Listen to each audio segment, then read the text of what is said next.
இப்படியா படுத்து காமிப்பாங்க அம்மாட்ட? எந்திரிச்சு காமிக்கணும்பா. சின்ன பையா எப்படி நான் சீவ இதுல கேமரா ரவுண்ட் பண்ணு. ஏப்பா சின்ன பிள்ளை அவன்கிட்ட இதை நான் பேசல. எப்படி சீவ? அவளை சிம்பா பார்க்கலாம். சிம்பா நீ எந்திரிச்சாதானே நான் சீவ முடியும் அம்மா. இங்க பாரு காலு முடியெல்லாம் எப்படி சீவுறது அம்மா? எந்திரி ஐயா, எந்திரிச்சு காட்டியா சிம்பு? பல்ல பாரு. சிம்பு எந்த தங்கம் தூக்கம் வருதடி?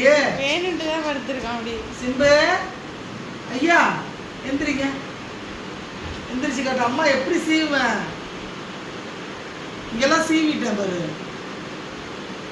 சீவிட்டேன்டி. எந்திரா சின்ன குஞ்சு, பட்டு குஞ்சு, அம்மா சீவிட்டேன்பா. சிம்பு